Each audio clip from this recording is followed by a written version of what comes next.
আসসালামু আলাইকুম। আপনারা সবাই কেমন আছেন? আলহামদুলিল্লাহ আমরা ভালো আছি। আজকে যে এটা আমাদের এদিকে সবাই বাইতা শাক বলে, বাইতা শাক আর এই যে কচু শাক আমি একসাথে মিলিয়ে নিছি। এটা আজকে আমি রান্না করব। এই শাকটা খেতে কিন্তু অসাধারণ লাগে। এটারে গোটা শাক বলে। এটা দেখেন আমি কেটে একদম ধুয়ে নিছি পরিষ্কার করে। আর এদিকে কড়াই বসাই দিছি। কড়াইতে আমি যে শাকটা বসাই দেব। আর এই শাকটা কিন্তু একটু পানি দিয়ে ভালো মতো সিদ্ধ করে নিতে হয়। সিদ্ধ না করলে কিন্তু ভালো হয় না। আর এটা তরতাজা শাক, এটা খেতে ভালো লাগবে। একদম কচি শাক। এই শাকটা কিন্তু অসাধারণ লাগে খেতে। এই শাক দিয়ে ভাত খাওয়া যায়। আর এখানে আমি দিয়ে দেবো পেঁয়াজ আর কাঁচামরিচ দিয়ে দেবো। একটু ঝালটা একটু ঝালের পরিমাণ একটু বেশি লাগবে। ঝাল যত হবে তত ভালো লাগবে। আর দিয়ে দেবো লবণ। লবণ দিয়ে এখানে আমি ঢেকে দেবো। ঢেকে দিলে পানি উঠে যাবে একাই। এখান থেকে দেখেন এই যে পানি উঠে গেছে। পানি উঠে গেছে, এখন নাড়াচাড়া করে দেব। আর উপর থেকে লবণ আর কাঁচামরিচটা মিলাই দেবো যাতে ভিতরে যায় ভালো মতো কুক হয়ে যায়। সিদ্ধ হয়ে গেলে দেখেন এই যে পানি প্রায় শুকায় আসছে। এই যে ভালো মতো আগে সিদ্ধ করে নিতে হবে।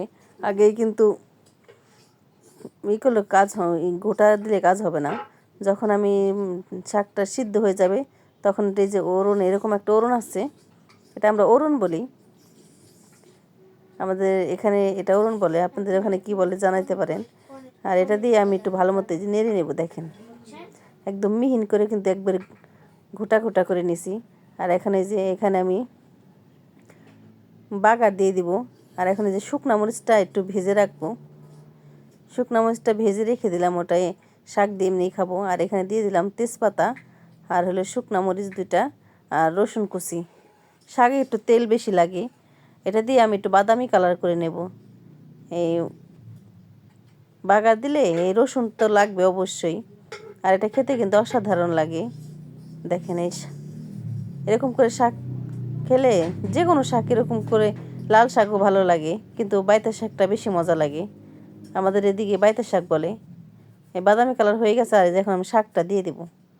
শাকটা দিয়ে একদম ভাজা ভাজা করে নেব শাকটা।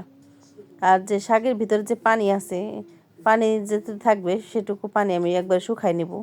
আর একটু ভাজা ভাজা করে নেবো। আর এটা খেতে কিন্তু অসাধারণ ছিল। এটা দিয়েই ভাত খাওয়া গেছে। আপনার বাসায় এরকম একবার হলেও ট্রাই করে দেখবেন। দেখেন, আর এটা খেতে দারুণ ছিল।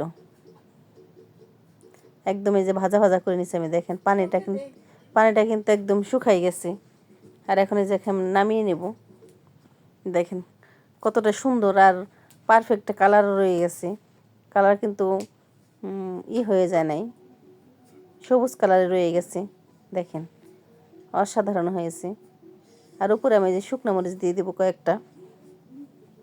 শুকনো মরিচ রেখে দেবো। এই শুকনো মরিচ দিয়ে কিন্তু ভাত দিয়ে খাবেন, দারুণ লাগবে। দেখেন কতটা সুন্দর হয়েছে, পারফেক্ট হয়েছে। আর আমাদের ভিডিওটি ভালো লাগলে লাইক এবং শেয়ার করে দিবেন। যারা আমাদের চ্যানেলে নতুন তারা আমাদের চ্যানেলটাকে সাবস্ক্রাইব করে দিবেন। আপনারা ভালো থাকবেন, সুস্থ থাকবেন। আল্লাহ হাফেজ।